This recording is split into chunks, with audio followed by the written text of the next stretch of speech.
G'day folks, Missenden Fly here. Welcome along. Another one of these TMF live streams. Now, last time I did this, it went horribly wrong because the technology let me down a bit. So, trying something a little bit different this time. I'm actually doing this at, what's the date today? It's Wednesday, May the 9th. It's 10 a.m. UK time, but that's actually 7 p.m. Sydney time. So, hence the hat and the glasses. This is my Australian special. So, love to hear from you, particularly if you're watching from the other side of the world. I'm hoping that this little live stream is going to work for you a bit better than the usual time.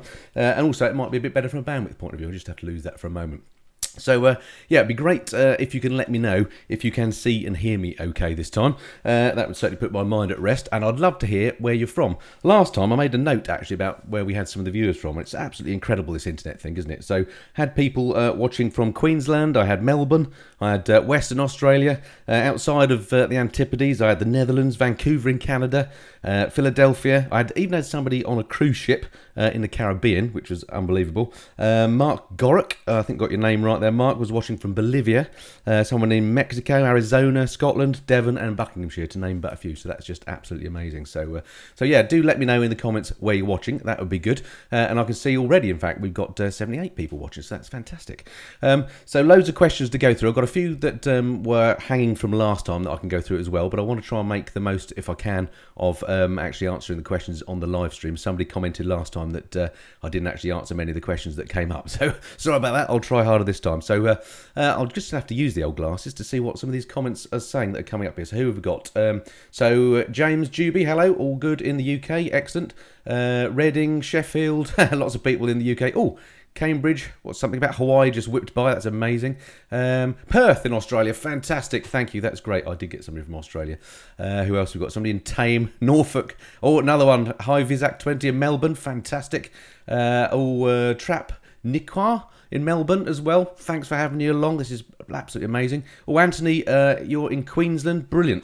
And Colin as well from Edinburgh. Brilliant. So lots of people on and from all over the world, it looks like. So that's absolutely brilliant. Thank you for that. One of the problems with these live streams is, as I've mentioned before on previous ones, is that those comments whip by so quickly, it's really hard to read them. So I will try my best. And also in my dodgy eyesight, we'll see how it goes. Now, just before we get into some questions, just give you a bit of an update on where I'm at with the technology. Now, last time I tried to do something clever to try and improve the picture quality on the live stream, and in fact I invested in a new camera. It was this one. Looks like this. And the clever thing, I don't want to bore you with the technical details, but this one actually has an HDMI output, which means I could live stream it straight into a USB port, and that's what I tried to do. And it turns out the little gadget I was using to convert the HDMI to USB was squirting out too much data, and it was sort of in the wrong flavour and shape, and I think that's why it all went wrong last time. So just looking here, it says my stream health at the moment is amber, which I think is okay. So let me know if you can see and hear me okay. Hopefully you can. Also, the other thing I did last time was I forgot to switch this very microphone on, so even though I was sat in front of it, you were hearing me from the microphone in this, which is just a little cheapo Logitech webcam that I'm using. So hopefully the sound is better this time as well, and I've actually got a little monitor on the screen here. I can see that although I'm peaking a bit, to use a technical jargon, it looks like the sound is probably better this time, so I look forward to hearing it back on the recording myself and seeing if it is better. Anyway, so that's the technical stuff out of the way. What else did I want to tell you before we get cracking on some questions? I think that's it. Oh, there was a couple of things actually. One was I just wanted to thank some of you for looking out for me. In particular, Leonardo H.S. Kuna. He let me know about some copyright infringements over the last month. This is one of these things that you occasionally get as a YouTuber. If you put out lots of videos, sometimes people copy them and upload them as their own in an attempt to, I guess, make some money on the back of them. They won't make much out of mine. But anyway, I've had a bit of that in the last month, and Leo spotted those for me, and that was great. I managed to submit copyright strikes and have those down. So if you do spot any of those around, if you notice some content on other channels that looks like it's probably mine, I am very grateful if you can drop me a note and just let me know. And then if it is a genuine copy and I haven't given them permission, I can do something about that. So a bit of policing there. All right then, so to some questions then. Let's see if we've got any questions coming up. We've got just looking for questions. Hello Virginia Beach. Hello M&N Adventures. Thank you. Thanks for joining.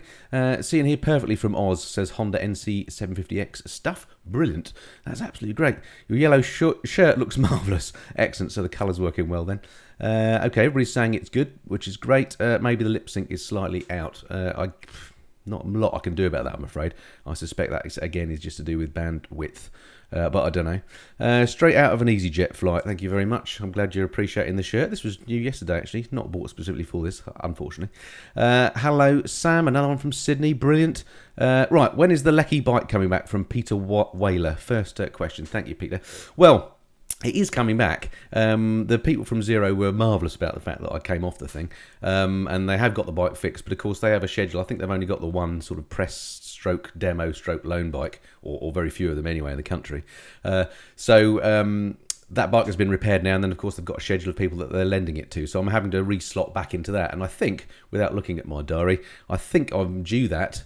We sort of tacitly agreed I'd get it, I think, in about 2 or 3 weeks' time. So I need to get in contact with them again and just firm up the dates, but certainly it's imminent. Now, you may notice that sometimes I record my videos quite a bit in advance, and again, I have a little schedule of sort of a release schedule of when I put the videos up. So even if I get it in 2 or 3 weeks, it's probably going to be at least a month or so before you see further videos on that. But definitely want to finish the Zero DSR reviews, because I've got quite a bit in the can already. I've started to do the sort of long-term sum-up type review. Really, really loved riding that bike. I was gutted that I came off it and damaged it for them. But hopefully they are going to let me have it back, as I say, in a few weeks, and that will continue. So thank you for that question. Good one. Any plans, this from Egg, to ride the new Panigale V4? Absolutely, I would love to ride the Panigale V4. As you probably know, Egg, I'm a massive fan of the Panigale. I just think it's a beautiful looking bike, and I've got the baby one myself, the 899. Oh, Sharp Bends, thank you very much. What's that called now? Super Chat, I think. So $10 Australian. Thank you. I've no idea what that is in real money, but I'm sure your convict money is well worth having. Oh gosh, now I've just lost all my Australian viewers. I do apologise. Sorry, where was I? V4, yeah. So no actual plans, Egg, at the moment. No dates in the diary, but I have had various people say that I could ride one. I'm also in touch with Ducati UK, and I'm hoping to organise some loan bikes with them over the next, when our summer's here in the UK. So that should be great. So yeah, that's coming. I'm not in any huge rush, because there was loads of coverage when it was launched. Everybody said it's a great bike on the track and stuff. I want to use it, if I can, a bit more in the real world. If I can borrow one long term for a couple of weeks and just kind of see what it's like to live with, that would be my ideal. So thank you for the question, Egg. That was great. All right, quick look at these comments then. New Zealand camper H2SX, and I'm assuming, well, NZ camper, I'm assuming you're in New Zealand, so another Antipodean. Brilliant. I should have also called this my Australia and New Zealand special, shouldn't I? So yeah, H2SX, yes, is the answer to that one. That one is coming up very soon. That review is in the can. In fact, I've got a note, I think, somewhere of when that one's going up. Stand by. H2SX is... Actually, no, I haven't made a note of the date it's going up, but it will be up. That's certainly within the next few weeks. I rode the SX SE, which is the sort of touring version of the supercharged bike. Incredible bit of kit, absolutely laden with technology and great value as well. It was something like, I think, when I say great value, take this with a pinch of salt. In UK pounds, it was something like 18 grand. So that's about the same price as a BMW GS, a fully loaded one. Whereas the previous supercharged Kawasaki, just the Ninja H2, I think it was called, that was something like 30 grand, so nearly twice the money. So the H2SX SE is a great value bike for a supercharged machine, although of course it's not the same machine. It's a completely different bike, to be fair. But anyway, yeah, that review is coming up soon, so thank you for that question. All right, what else have we got? Okay, thank you, NZ Camper. That's coming up, as I say. John Ims, watched your scooter review. Have you ever ridden a real Lambretta? If you haven't, if you can, you definitely should. Thanks, John. No, I haven't actually, and I would love to. They're quite rare actually to get hold of Lambrettas, I think. One of the problems that you have trying to borrow these smaller capacity machines is because they tend to be aimed at the maybe the learner market or people getting their first bikes, and hence dealers don't tend to like to lend those out to people, or they don't actually get them on their demo fleet, if you like, because they don't trust people that haven't got a license. Well, number one, they can't lend them to people that haven't got a license, and number two, obviously, there's more of a risk that they're going to fall off and damage it. So it's quite interesting. Actually riding 125s is quite tricky unless you can get the manufacturer themselves to lend you one. I guess with the exception of, well, some dealers do, but not all of them. But so that's the trickiness with the scooters, and also Lambretta wise, I'm not sure where the nearest Lambretta dealer would be. Oh, another super chat coming in. What have we got here? Thank you. Noi. How do you pronounce that? You're going to have to do that phonetically for me. I'm so sorry. 500 PHP. Is that Philippines? Maybe you can let me know where you are. Noi. And also give me a little bit of a phonetic spelling of your name. I'm so sorry if I'm getting that wrong. Outrageous. Smoke on the water request from Snarkman. Thank you. Oh, you're looking at the guitar. That always gets a comment. I'm never, ever on YouTube playing the guitar. Well, never say never, but I'm not planning to. You need to watch Richie Vida for that. Not that he does it much. I wish he did it more because he's very talented, whereas I'm not. What else have we got? I see the guitars behind you. How long have you been playing and what sort of music do you like? From Gary Hicks. Gosh. I don't want to make this too much of a music thing, but well, as you might guess from that guitar, Eric Clapton is a big influence of mine. I play quite a lot of Eric Clapton stuff, listen to his stuff. I'm a big fan of his, and also rather sadly, I guess to admit these days, Dire Straits I used to be a massive fan of. Still am. Mark Knopfler in particular, love him. Excellent stuff. So yeah, big fan of that too. But let's not go too far down the music route. Mike Haynes, Tim F, which all-rounder would you recommend in 2018? 790, MT09 or Street Triple R? Well, the 790 Duke I haven't actually ridden yet, although again I have got that planned with KTM to borrow one of those long terms. I'm really looking forward to that. The MT09 SP I rode, which I absolutely loved, and at the time when I rode that, I said I thought that was better than the Street Triple. And or certainly on a par with. And I think if I were buying a bike now, without having ridden the 790, so I might change my mind here, I'd probably go for the MT09. It was just a scalpel of a machine, a beautiful bike. I'm not saying the Street Triple isn't, but I've owned a Street Triple since 2012, so I'm kind of all Street Tripled out, if that's possible. I have no plans to change my Street Triple, by the way. I love having a Triumph in the garage. There's something great about having a British bike, and I love the way it sounds, love the way it rides, so it ain't going anywhere for, well, hopefully ever. I'm the sort of person that buys bikes and then keeps them rather than changes them. But yeah, as I'm now, I know the Street Triple very well. I'd probably go for the MT09 because I was very impressed with that, but that's with the caveat that I've not ridden the new Duke 790 yet, and again, all the reviews I've seen of that and read, as I'm sure it's the same with you, have all been absolutely glowing. So I imagine I'm going to love that bike. It looks great as well, doesn't it? So we'll see. But again, that one will be coming soon. I think I've got that bike in. I don't think actually I'll borrow that one until something like July. So you may not see those reviews until August time. But they are coming, so stay tuned for that. Let me just have a quick swig of me water here. Thirsty work list. Now, just before I get on to some more of your questions and comments, I just want to show you something that somebody very kindly sent me. In fact, did I make a note? Yeah, Craig Lynch. I've changed the layout of this a little bit. I don't know if you noticed on the screen, but I'll show you something here. This is what I looked like last time on a tablet. As you can see, there's an immediate problem with it, in that the comments go all over my face. So that's not very good, is it? So I've changed the screen slightly, although it's not going to fix that problem. But if you're watching on a tablet or certain phones, that's the sort of thing you're looking at, I think. So I do apologise. You're better off watching on a PC or on a Mac, on a big screen, or indeed perhaps maybe on a TV. I'm not sure. I'm not sure if anyone is watching on a TV, whether that's even possible on these smart TVs, whether you actually get to see the comments, because I know now on YouTube they do show you on the replay, even they show you the comments, don't they, which is fantastic, which means I don't have to bother to try and put them up myself, which I used to have to do on my first live streams. Okay, right, let's have a look back at these comments and see what else we've got here. Heard any rumours on KTM 390 Adventure? No, sorry, I missed to ask that one. No, I haven't heard any rumours on that. Try to think what other small adventure bikes there are that might spur that on. I mean, there are lots of mid-sized adventure bikes, aren't there? I'm thinking obviously the Tiger 800, and I'm wondering whether KTM will bring out a smaller one based on the 790, but not much smaller. I suppose there's the GS, isn't there? The BMW, the small adventure bike.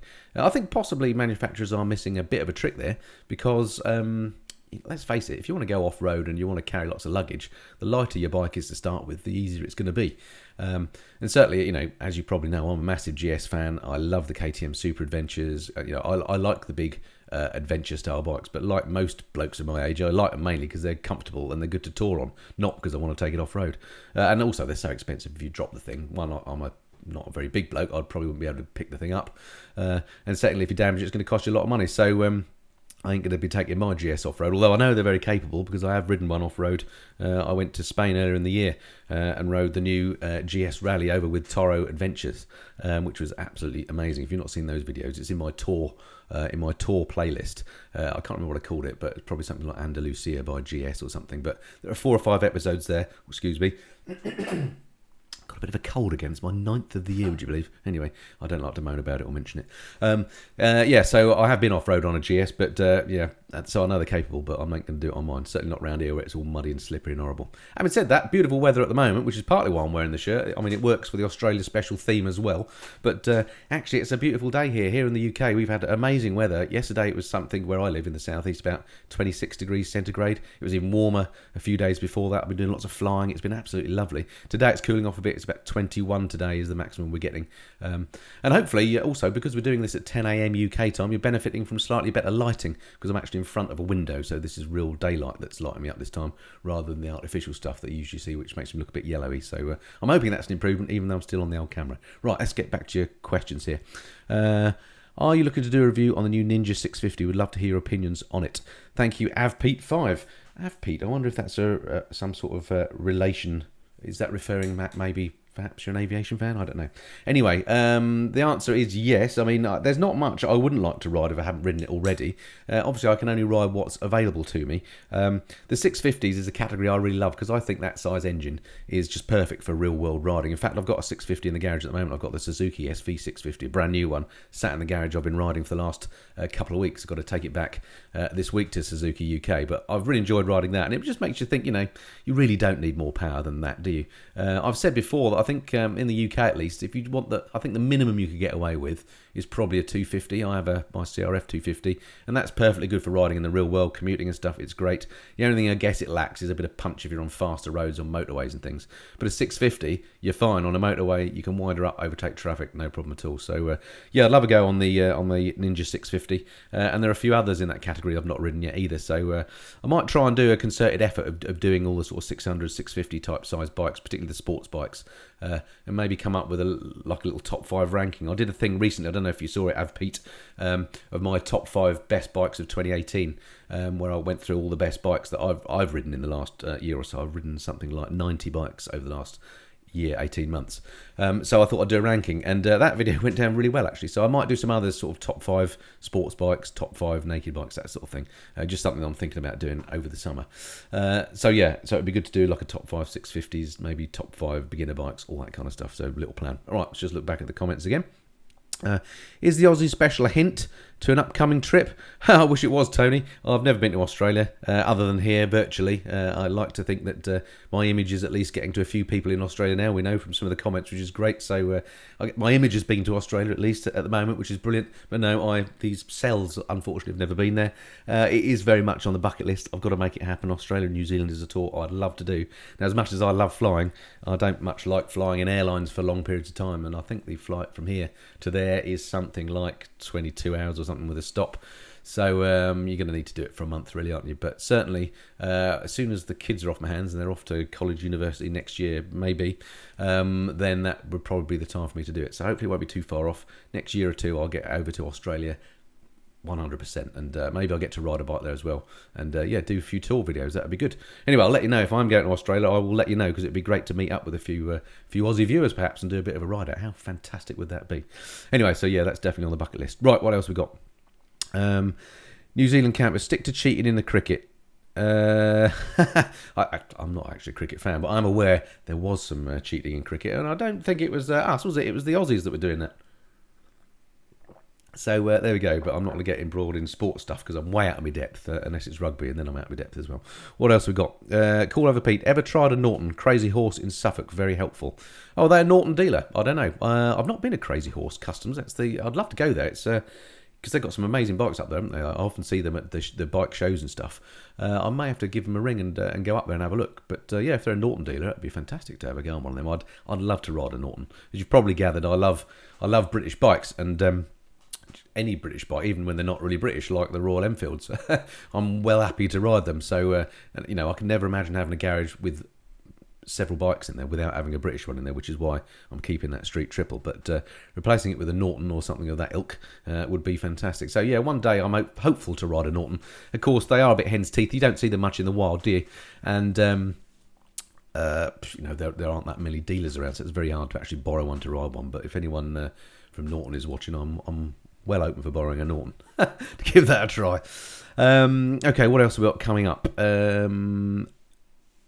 Just looking to see if we've got any other... Matt says, Crazy Horse have a branch in London as well. Well, fair enough. I didn't realise that. Bury St Edmunds, though, is a place I actually go through quite a lot. My family live up in Norfolk, so when I visit them on the bike, I actually go past Bury St Edmunds, so it'd be quite easy for me to call in there. What else we got coming up? TMF Magnum wants his shirt back. Cheeky. I'll have you know, this is a top quality shirt.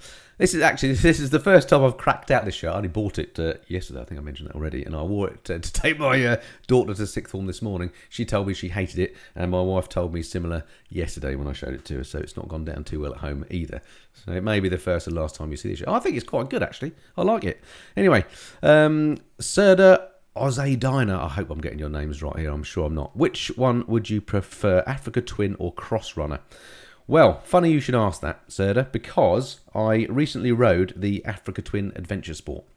Now, I had ridden the original Africa Twin. I rode the DCT version. It was a nice bike, but it didn't completely light my fire. The DCT was interesting, and it was a nice enough bike, but I didn't think, oh, this is absolutely fabulous. But when I rode the Adventure Sport, and that review's coming up soon,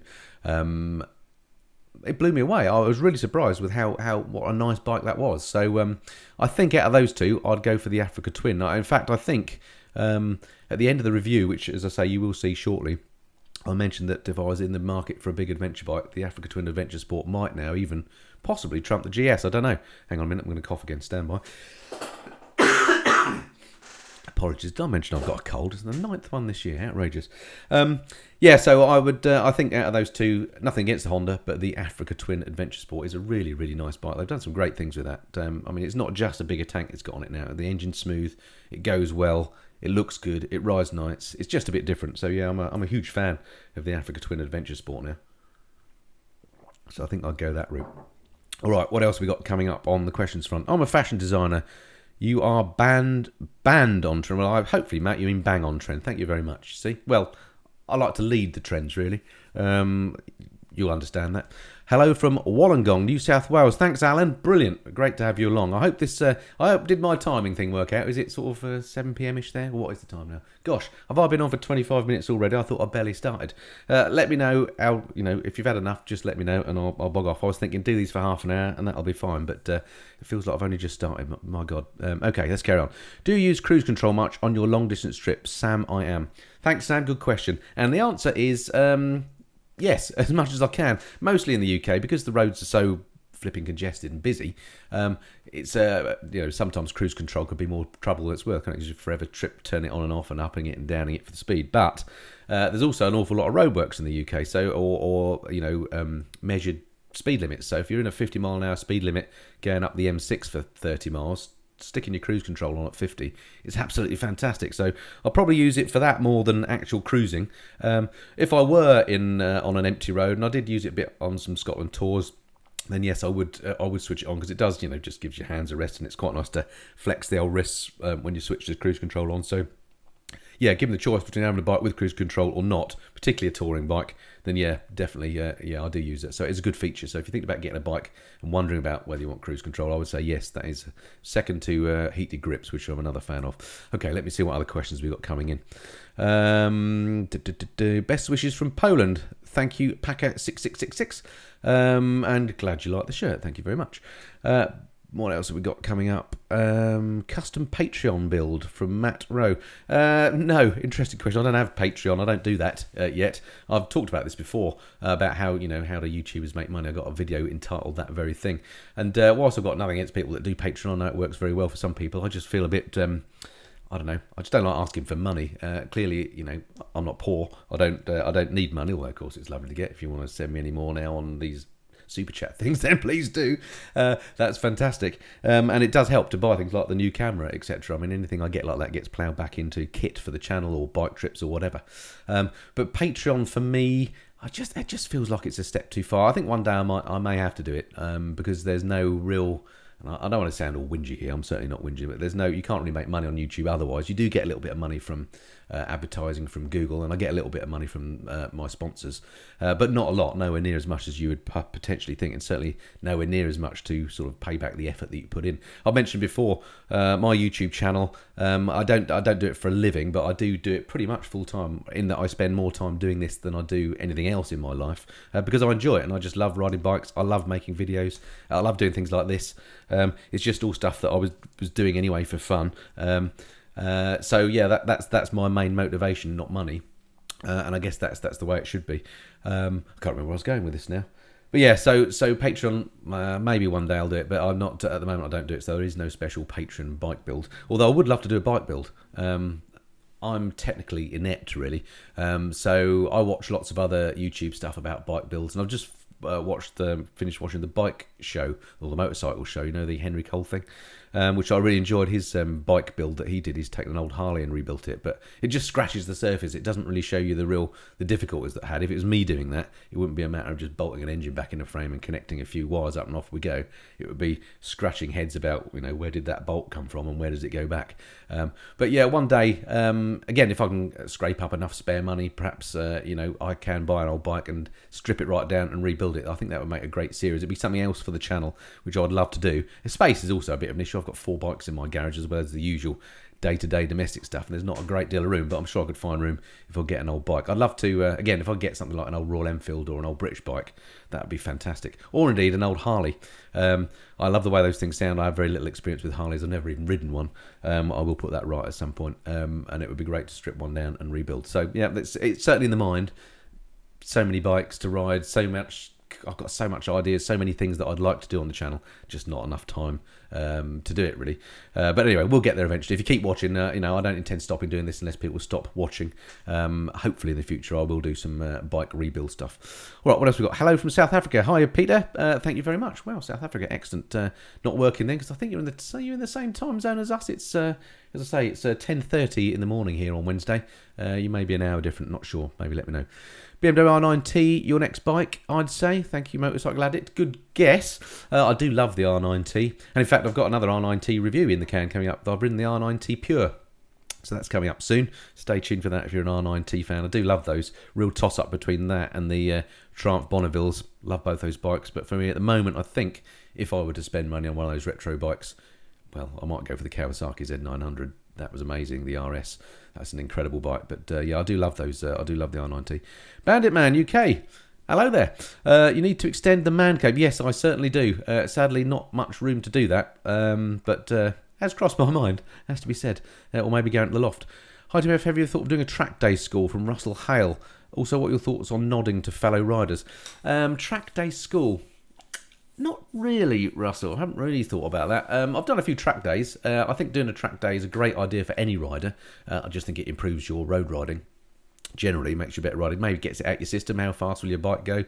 Makes you realise how it handles at speed. Maybe makes you less likely to do it on the road. So track days, I'm definitely a fan of for doing for that reason. But it never really grabbed me as, like some people absolutely love track days, don't they, and can't get enough of them. I'm not saying I'll never do a track day again. I definitely will. But it's not the sort of thing that absolutely grabbed me and thought, I must do that much, much more. So no huge interest in doing a track day school, to be honest. Although never say never. Maybe I should to improve my riding a bit. I did that bike safe course recently with the Met Police. Don't know if you saw that video, and quite enjoyed that. Not completely sure that I learnt lots from that. Again, it never does. Training. You can't have too much training, can you? It can never do any harm. So I'm all for more training. And I guess even if you just get some little snippets out of it, then it all helps. But there we go. So that's my thinking on track day training. Repsol Maniac, howdy to you too. Thank you for watching. Kevin T would love to. So sorry I didn't get the rest of that comment. So not what that was about. Hello from Southern Trains to London Victoria. Absolutely amazing, isn't that great? Thanks, Liam. So that's good. So not only did I get somebody on a cruise ship in the Caribbean last time, but actually somebody mobile on a train. You got to love the internet, haven't you? I mean, the fact that I'm calling this my Aussie special, and I know I've got Australian viewers, so thanks to you guys down there for watching. How's autumn going, by the way? Spring here is turning out to be really lovely, as I mentioned before. But I imagine your autumn is probably better than our spring is normally. But anyway, so yeah, great. God, the internet, brilliant, isn't it? On a train, on a ship, in Australia. Here we are, just a man in his office doing this. Incredible. Okay, what else have we got? Sharp bends. Any more off-road rides? Yeah, absolutely, 100%. I haven't got the CRF at the moment. That's back up at Suzuki UK, under covers and hidden away, because that's the bike I used to ride up to collect the SV. So I've been without it for a few weeks, which is why I haven't done any videos on it for a while.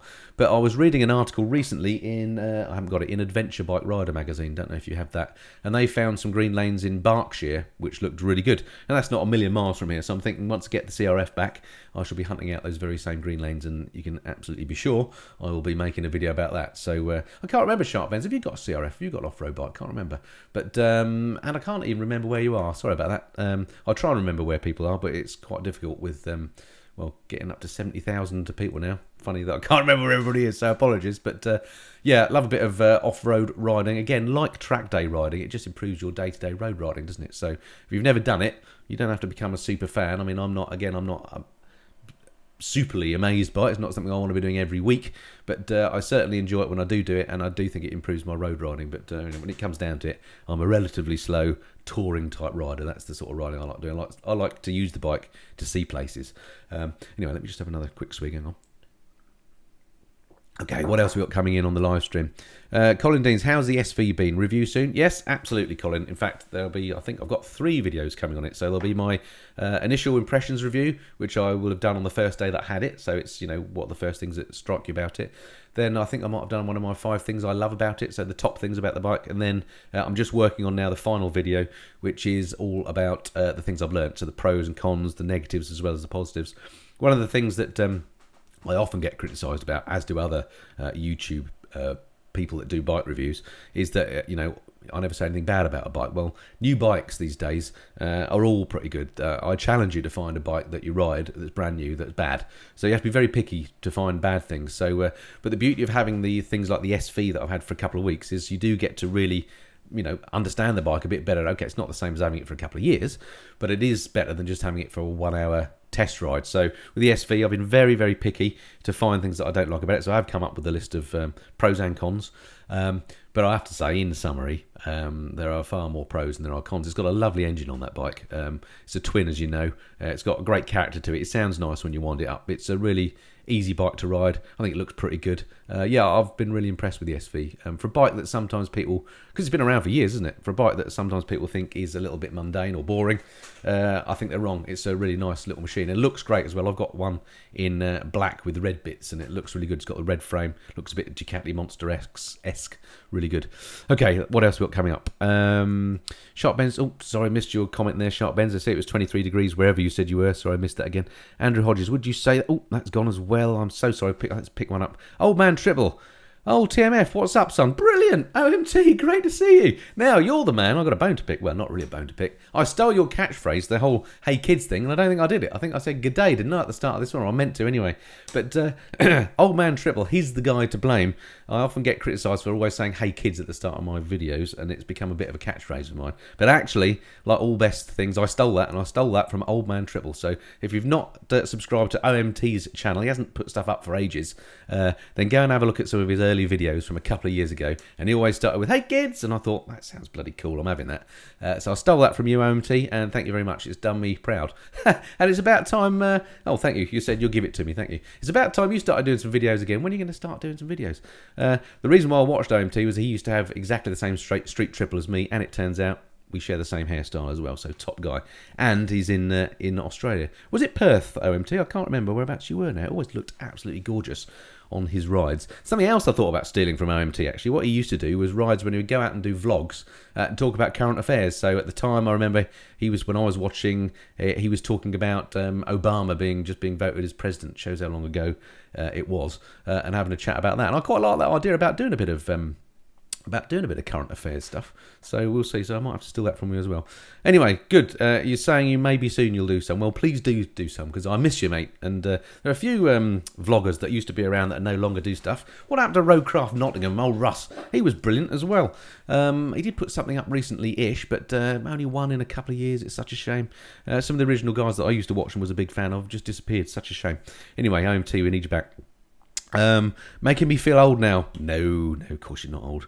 Jeff Green, hi OMT, whereabouts in Perth? I'm here too. So you two have a chat while I see if I can find some other questions. What else we got? Good day from Brisbane. Thank you, Greg. Brilliant. I can't hear you. Your shirt is too loud. Very good indeed. Actually, I hope, seriously, is the sound okay? I might be a bit close to the mic. I don't know. It looks like on my little meter here that I might be peaking a bit.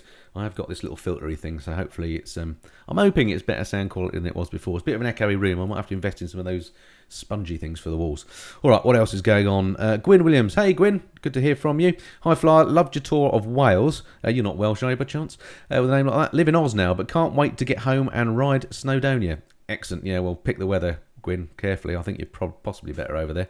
No, Wales is great, isn't it? It's I mentioned before, I think when God was making Wales, he had motorcycles in mind. It's brilliant. So, yeah, I will be getting to Wales again soon. Although my next tour is actually in Scotland. So stay tuned for that. That's going to be... In fact, I go in a couple of weeks' time. Oh, is it next week? Anyway, soon I'm going to be doing those Scottish Western Isles is my next plan. Because when I did the North Coast 500... I was so impressed with it up there. It's absolutely gorgeous scenery. And I vowed I'd go back. So I want to go and do those islands because I've never done them. I want to pick my time so the weather's nice. I've also invested in a drone now as well. So I'm going to hope to get some of those sort of epic droney type shots if I can work it out of flight. So that should be good. How are we doing on time? Gosh, it's 22 the hour here in Sydney and elsewhere in Australia. And over in the UK, it's... 24 minutes to 11. Let me know if you want me to carry on. I can keep yapping like this all day, literally. Do let me know if you want me to carry on. Otherwise, I'll wrap up fairly soon. Would you do a video on tour prep, says AvPete5. Oh, and AvPete, I didn't spot whether you said in the comments that you're an aviation man. I'm just wondering. Would you do a video on tour prep? I sort of did that at the start of the... Which trip was it now? I did the first video... I think it was the North Coast 500. If you watch the first episode of that, I sort of start off in the garage and talk a bit about my packing. And I thought that might cover it because people have asked for that before. But either you haven't seen that or maybe it's time I did something a bit more detailed on that. To be honest, my preparation isn't much. It's really getting a rough idea of a route on a normal map.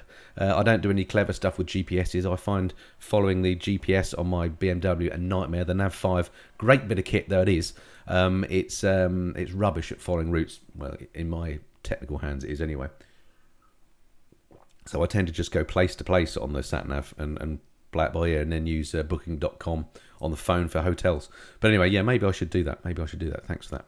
What else we got? Colin Sheath, NC 500 videos are great. Thank you, Colin. Thank you. It's a while back now, wasn't it? Must get up there again, as I say soon. Mr. Trek 164, when you come to Wales, pop in for a cuppa. Thank you very much. Indeed. It's very touching the way people do this. I get... quite a lot of people say to me, if ever you're in such and such an area, do pop in, give me a shout, let's go for a ride. And I'm touched by that. That is really, really nice. Thank you. And apologies if I ever do come to your area and I don't contact you. It will only be because I've forgotten who it was that contacted me. But I must try and do that. Again, I want to do some... I've got all these ideas about things I want to do, but one day I want to do a tour across the US or indeed Australia, and I was maybe thinking of plotting it so I can actually meet subscribers on the way. How great would that be? Anyway, just a little idea. Do you ever camp on your tours, Andrew Hodges says, or prefer to jump between hotels? Well, I know this sounds outrageous, Andrew, but I'm a bit of a... I like to sleep well at night, and I prefer hotels to tents. There is something about camping and taking a tent and all your provisions that kind of appeals. I get that. But if I invested in stuff, and let's face it, I could probably buy the stuff that it costs to go camping for the price of one night in a hotel. So, it makes financial sense for sure. But if I did it and then found I couldn't sleep a wink, and also you got all the extra weight and stuff to carry, it'd just be a nightmare. So at the moment, whilst I tend to go hotels. It just means if you've had a long day on the bike, you can have a nice rest, go to a bar, comfy bed, nice hot shower, dry your kit, etc. So yeah, I'm a bit of a snobbo, I'm afraid. Hotels for me. But never say never. Maybe one day I'll try it. Drop into Oz for an Australian cuppa. Thank you, Peter. It's a big place, though. Whereabouts do I find you? Do you do proper tea in Australia? I don't know. I thought... unless, Pete, of course, you're an expat, in which case I'm sure you do proper tea. Fast Frankie, I rode Snowdon on Sunday. Great ride. Nice one, Frankie. Sunday, what was the weather like? Let me think. Down here, it was gorgeous. I'm sure it was nice in Snowdonia too. Lovely. Triple Black Pie Man, at least you'll have free accommodation to cut down cost. You mean if I go across, or you mean, I'm not sure what you're referring to there, whether you mean camping or whatever. Do a tour of Australia, O2 Big Kit. I'd love to do a tour of Australia. One day I will, definitely. Are you going to the MCN Festival from No Worries? No, I thought that had been, actually. That's the Peterborough one, isn't it? I thought that was last weekend, or is that this weekend coming? Let me know. But anyway, no, I can't make it this weekend, unfortunately. Other stuff. TMF, watch Michael Reeves. Oh, it's disappeared. I'll have to reread your comment. I'll rewatch the. I shall rewatch the replay later and just check what I've missed. Okay, what else have we got? How did you find Holy Island from Richard Groves? Sort of turned right in Northumbria, and there it was. It was great. I don't know if you're up there, if you know the area, or you want to go up there, but if you don't know the area and you do want to go up there, basically head up the A1 and you can't miss it. Great. Fascinating with that causeway, the way it floods over a couple of times a day, and so tempting to ride across it when it's flooded, even though everybody warns you against doing so. But yeah, if you are there, I apologise for telling you what you already know. If you're not there and you fancy giving it a go, do go up there and have a look. There's some lovely riding around there. There's not much else up there that rather than lovely scenery. So, finding things like hotels and nice places to eat and stuff, I'm sure they're there, but as an occasional visitor, quite hard to find. Although I found one or two in a little town nearby called Alnwick, where there's a big castle, which you're sure to go to if you go up that area. There's some nice little restaurants there. How do I get diverted to food? It must be because it's getting towards lunchtime. Oh, I mean supper time. So go and check out Holy Island. It's great. Sorry, I went on about it a bit. What else got? Andrew Hanbridge. Thanks for the effort you put into your vids. You're very welcome, Andrew. It's no effort, trust me. Well, there is effort involved, but I enjoy doing it, and that's why I do it. And comments like that keep me doing it, so thank you. On Two Wheels, come to Sydney, have several bikes, we'll show you the best roads. Oh, fantastic. Thank you, On Two Wheels. That would be great. And in fact, if and when I do that, and as I say, it's probably years off rather than months, then I'll put out some little pre-videos saying what I'm going to do, and I'll make notes of everybody that's made these offers, and definitely I'll hook up with some of you guys. That would be mind-blowing, wouldn't it? That'd be really good. Chris Reynolds, hey Flyer from Doncaster, can you do a best of litre bikes you've ridden? Yeah, exactly. I don't know if you saw the start of the live stream, so I'm going on a bit now. It's 3/4 now since I started. Yes, I want to do some more of those top 5 type lists. I don't know if you saw one I did the other day, which was the top 5 bikes I've ridden in the last sort of 18 months. I'm going to do some on specific categories, I think. So litre bikes is another good one, actually. Let me just... litre bikes. I'll make a note of that. And I'll add that to my list of videos to make. Because I think I've ridden all the current litre sports bikes, so that would be a good one to do. Except for the new Panigale V4, so I need to do that first. And maybe that'll win. Anyway, we'll see. Hi TMF, just passed my mod 2. Well done, Jack. Congratulations and welcome to biking. Trying to decide on what our first bike should be. I've come down to between the Honda CMX500 Rebel or the Duke 390. Your thoughts? 26-year-olds, 9 years car driving. So you know about roads, so that's fine. Well, that's a very easy one as far as I'm concerned. Go for the Duke. I did that Rebel review. I'm assuming you've seen that, and it's a nice enough bike. I'm not a massive cruiser fan, although I'm willing to be converted, and that may happen this year. But the Honda Rebel was fine, nothing wrong with it. Just didn't light my fire. Whereas the KTM Duke, the little 390, what a fun bike that is. Super hoot that is. It looks good. It's got all the latest tech on it. It's a bit more technically advanced, I would argue, than the Honda. It's got that great LCD screen. It goes well for a 390. If you're not a huge bloke, if you're over 6 foot, maybe you don't want to go that route because it is physically quite a small bike. But it's a no-brainer for me. The KTM 390 Duke, go for that one. You will not regret it. It's a brilliant little bike. You'll love it. Aprilia reviews, Dan Keller 69. Love to do some Aprilia reviews. Ken, just haven't been able to get off my backside. There are no friendly Aprilia dealers near me, so it's quite hard for me to borrow one from a dealer. And ideally, I'd like to ride the Tuono and their V4 as well, or is the Tuono V4 maybe. I'd love to do some Aprilia reviews. I love the looks of those bikes, but I need to contact Piaggio, who are the sort of distributor of those bikes in this country, and see if I can borrow some bikes from them. I have got another YouTuber very kindly gave me the name of the person to contact there. I just haven't got around for it. So hello to Lamb Chops Rides if you're watching. He gave me the name of the guy to contact. Just not got around to doing that yet. I really must get off my backside and do that and get some Aprilia reviews sorted, because that is another bike I've never ever ridden, and I'm sure it would make some of my top 5s just based on some of the other reviews I've seen. Okay, what else have we got? Ducati Scrambler 1100 or R9T from Pacovia. Well, I've not ridden the Scrambler 1100, so can't really comment. My gut feel, probably the R9T. I've only ridden the smaller Scrambler, so I might be doing it a huge disservice, but I will get to the big Scrambler and reappraise my views of the Ducati Scrambler generally. Maybe it'll trump the R9T, I don't know. Okay, what else we got coming up here? I hope to have a 790 in about 3 weeks, but it's a huge step up from a 390. Very true, EU bike dude. Again, I haven't ridden the 790, but I'm kind of guessing what it's like. It will be a huge step up. But if you've had the 390 for a while, take it easy. You'll be fine. I'm sure the 790 is a great bike. You will have seen this and read the same reviews as me. It looks awesome. It's like a 390 that's just been sprinkled with a bit more go, isn't it? It looks very similar, a bit stretched, a bit more scalpel-like. I think you'll have a great time. Just take it easy for the first few weeks and you'll be fine. Common sense prevails really with these things, doesn't it? All right, have you thought of doing a tour series on a smaller bike other than your GS? I'm not a pilot. Okay, so what are you called Av Pete then?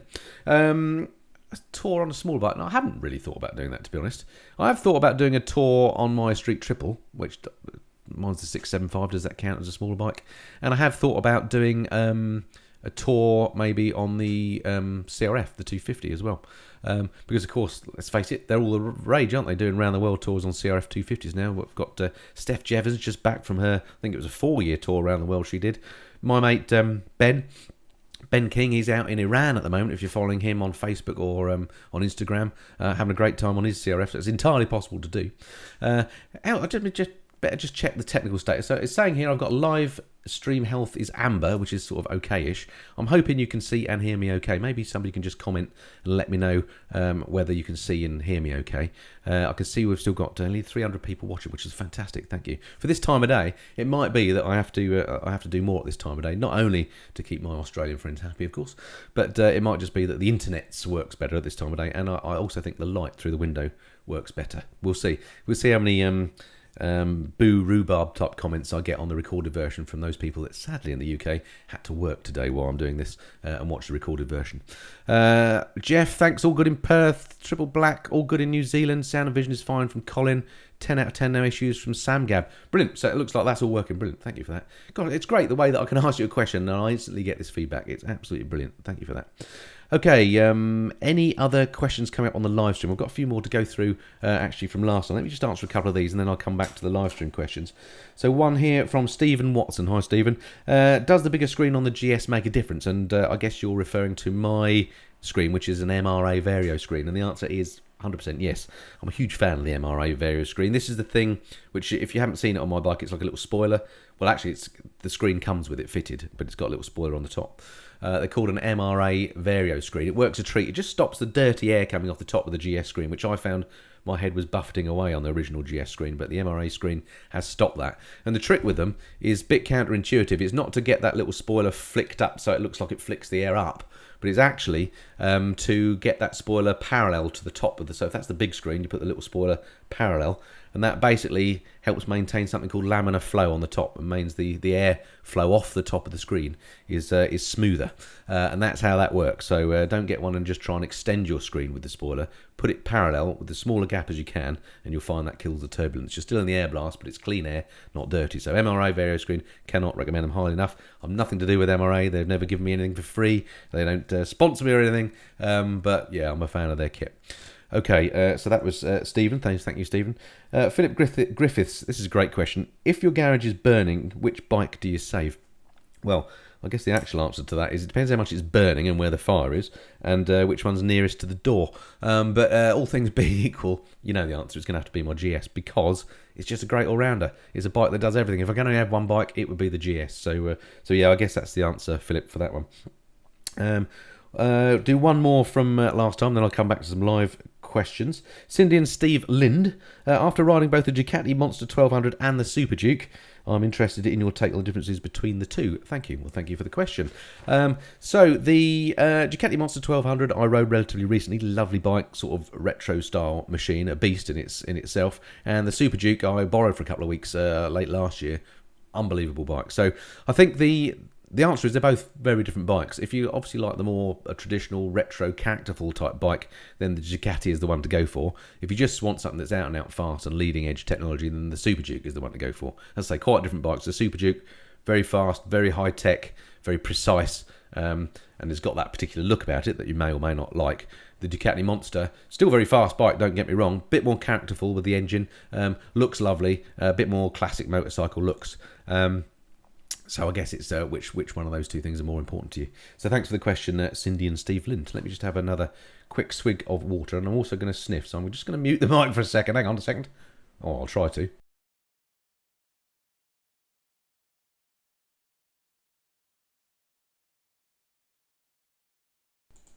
There we go. Did I mention that I've got a cold? 9th one this year. What is going on? Anyway, I'm having vitamin C tablets. Okay, let's see what other questions we've got coming up. Any tyre reviews on your GS? Actually, good question, Robert, because I've recently changed my tyres. I'm now running Metzler's Road Smart 01s, something like that. Can't remember the name of them, but I have got a review of those coming because I got a puncture in the Avon tyres that I was running a little bit before I would like to have swapped them out, because I was kind of enjoying testing those. They were the the Avon Spirit ST tyres that I did have. So they unfortunately went slightly before their time and replaced them with the Metzlers. I am kind of saving the Metzlers a bit for my next big tour that I've got coming, which I don't think I've mentioned to you yet, but I've got a really exciting tour coming after the Scotland one, which is just going to be awesome. And it's going to be a few thousand miles on the GS, so I'm kind of saving those tyres for then, so that's when I really know how well the Metzlers have done, so I'll let you know on that one. What else we got? Triple Black Pieman. Have you been on the new 850 GS yet? No, I haven't. I keep asking my friends at Barnstormer when they'll have a demo, and it keeps getting put back.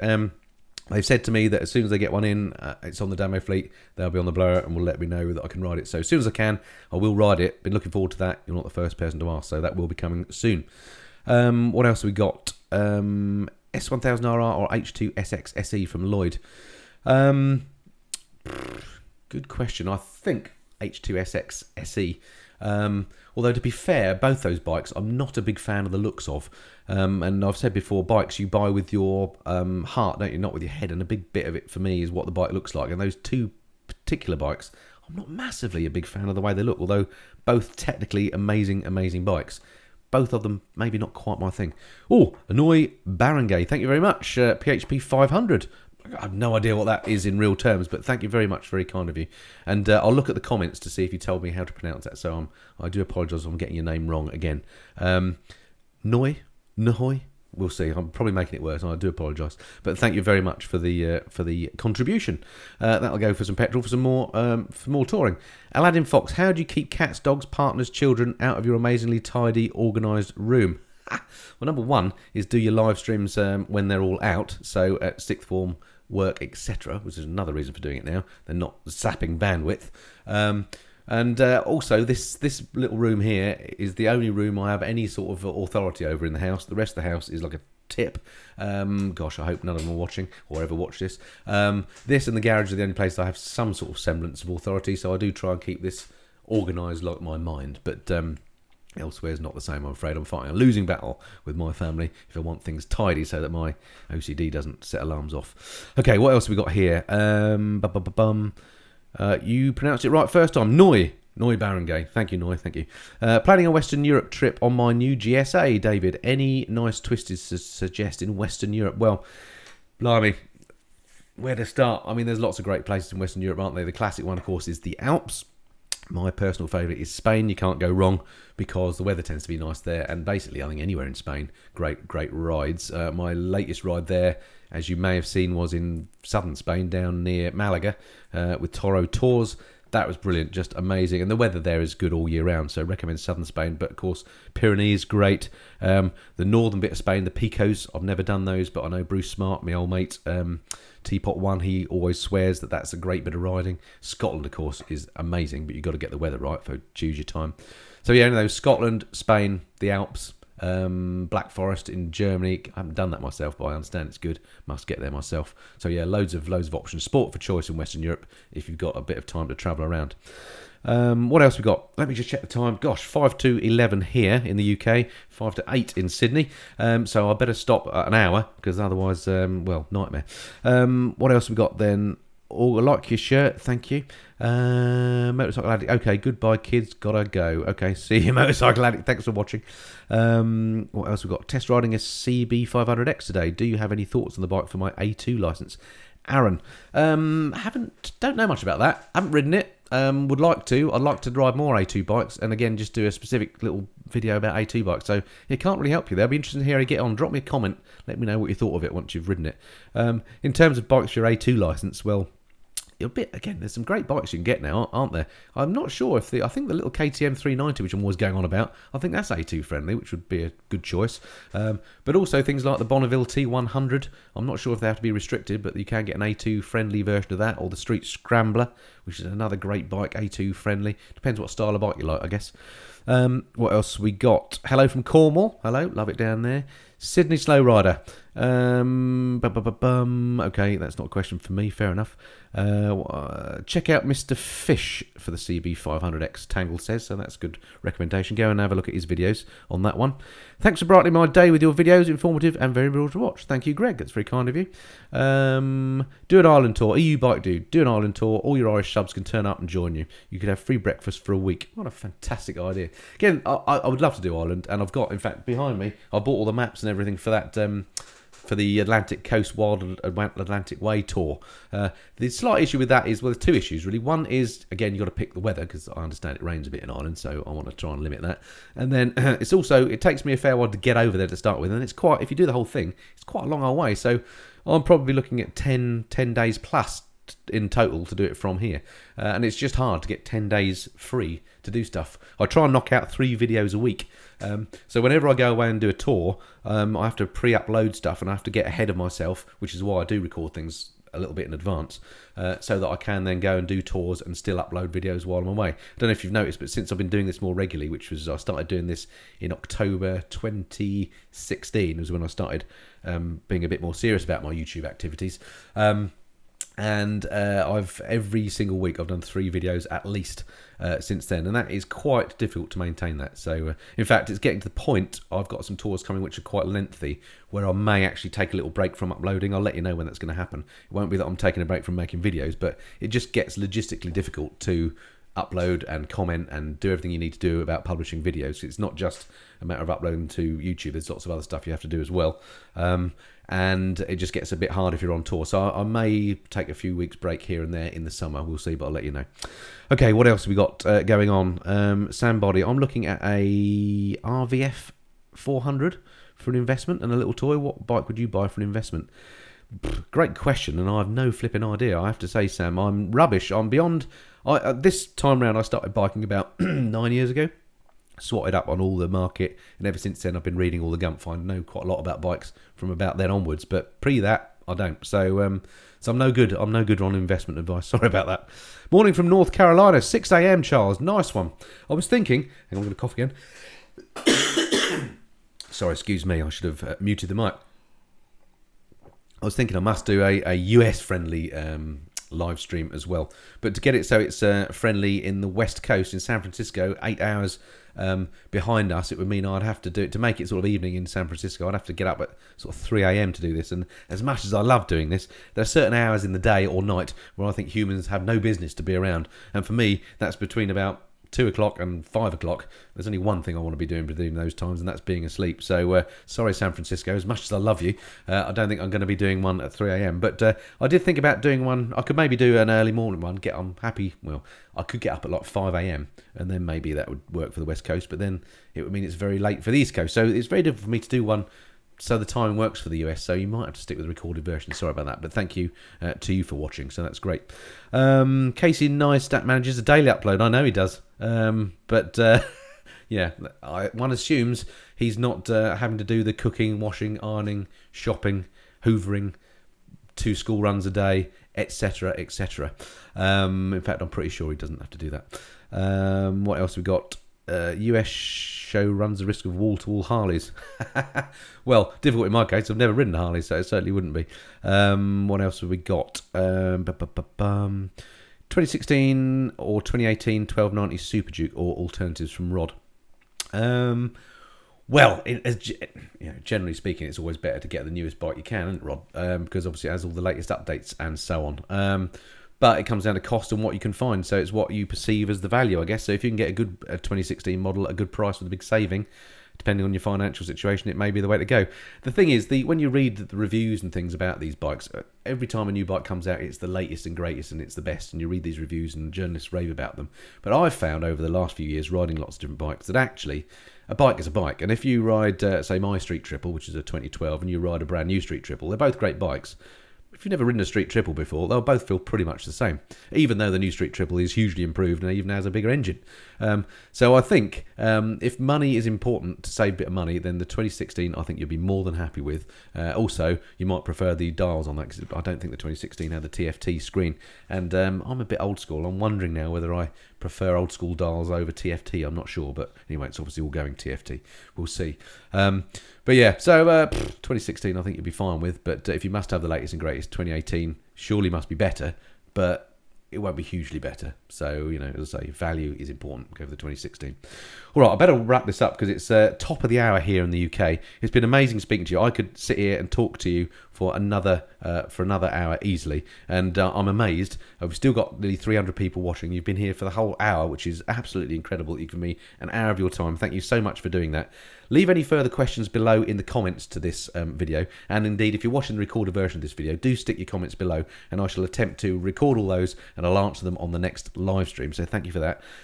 Thank you for the contributions as well that a few of you have made. That's brilliant and unbelievable that even is possible.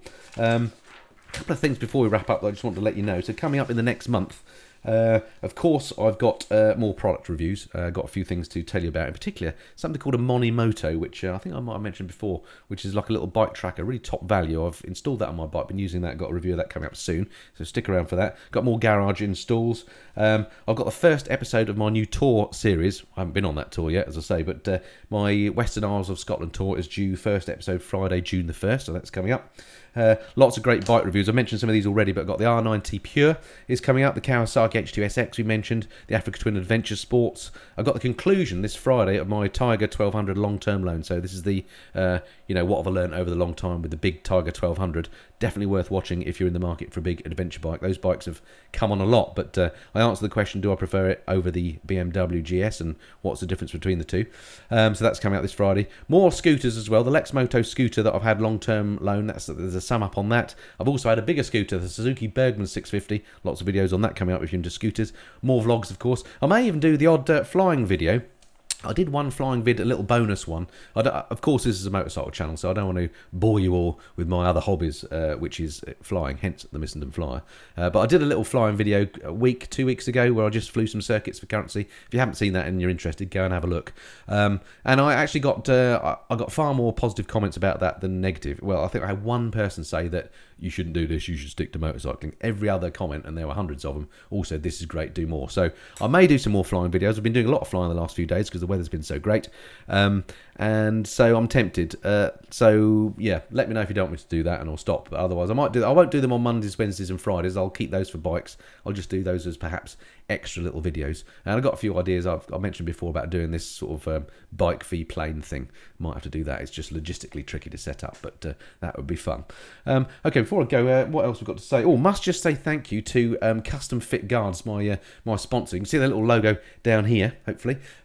They actually sponsor these videos and my bike news videos, so thank you very much to those guys. And if you're wondering, they're the people that put together these little earplugs. You might have seen these on my tour videos. I've gone for the orange custom fit guards. The reason being is if you drop them on tarmac, you'll be able to see orange. I used to have a black pair, and I lost them because they came out of my ear when I took my helmet off, and I couldn't find them on the tarmac. So yeah, if you're going to get some custom fit guards, go for orange or yellow, something like that. That way you can see them. But anyway, if you don't wear ear protection, you should. Again, I've got another video on that because it's very easy to damage your hearing, and it doesn't repair itself. So if you're in the market, you're wondering what to get, custom fit guards, I can't recommend them highly enough.